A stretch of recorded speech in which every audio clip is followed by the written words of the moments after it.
Today, we're jumping into Consumerology by Philip Graves to blow the lid off a huge myth that costs companies billions and quietly shapes our world in ways you probably don't even realize. So let's kick things off with a quote you've almost definitely heard. It's from Henry Ford, and man, it just perfectly nails the huge gap between what we say we want and what we actually want. But here's the thing. This isn't just some clever, century-old business quote. It points to a massive, very real problem that's happening right now in everything from the stuff we buy to how we vote. And that problem is the myth of market research.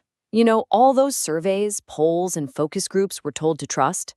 The author Philip Graves argues that they're not just a little off, they're often completely wrong. To really see this myth in action, we've got to talk about maybe the most legendary marketing train wreck of all time. Picture this. It's the early 80s. Pepsi is running its Pepsi Challenge, and Coke is losing.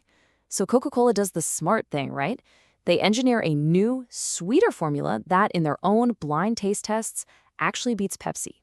The data was crystal clear. But then, they launched New Coke in April of '85, and people freaked out.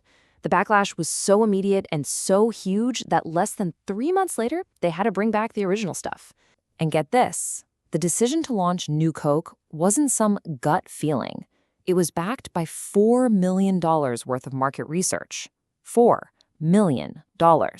They spent all that money asking people what they wanted, and the answer they got led to an absolute disaster. So that brings us to the big, burning question, doesn't it?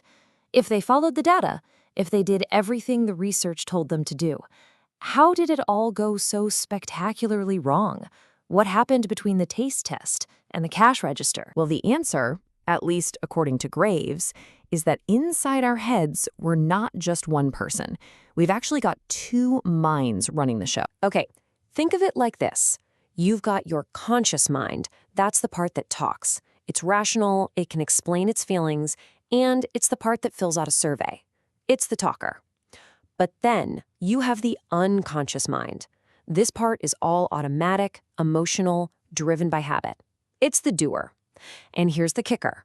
Market research talks to the talker, but it's the doer that actually makes almost all of our decisions. It's like your brain's autopilot. When you're driving a car, you're not thinking, okay, now check the mirror, now signal, now turn the wheel.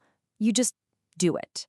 That's your unconscious mind. It's handling all that complexity in the background, and it does the exact same thing when we shop, making choices based on gut feelings, memories, and habits we're not even aware of. So, if our unconscious mind is the one pulling the strings, what happens when you try to just ask the conscious mind what it wants?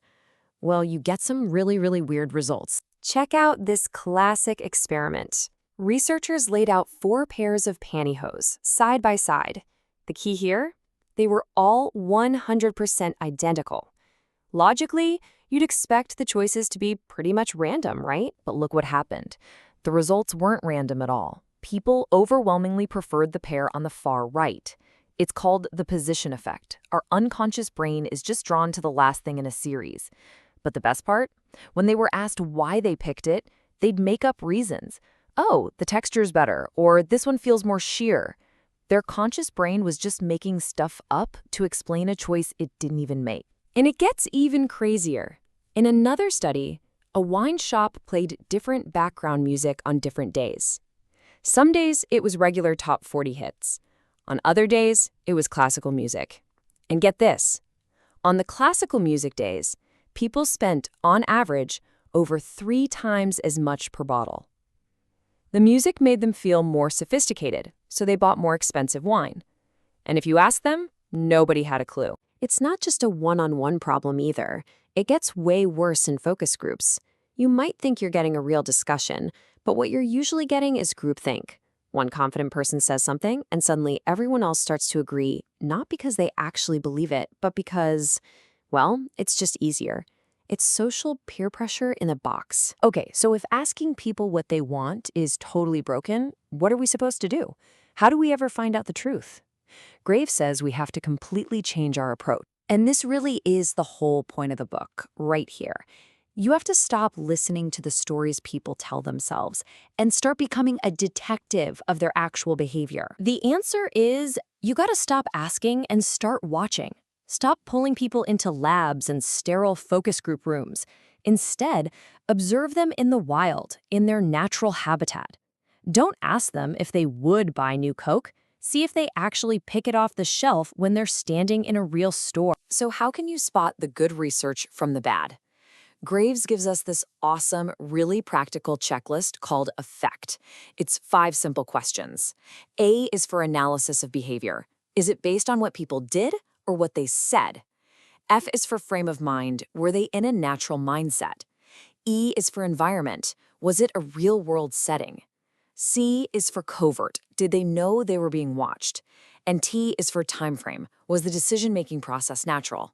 The more yes answers you get, the more likely you're looking at the real truth. So here's the thought I want to leave you with. The next time you see a news report about a new poll or a company bragging about its latest survey results, just remember New Coke.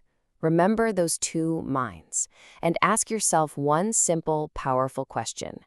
Is this telling me what people said, or is this telling me what they did? Because the difference between the two is everything.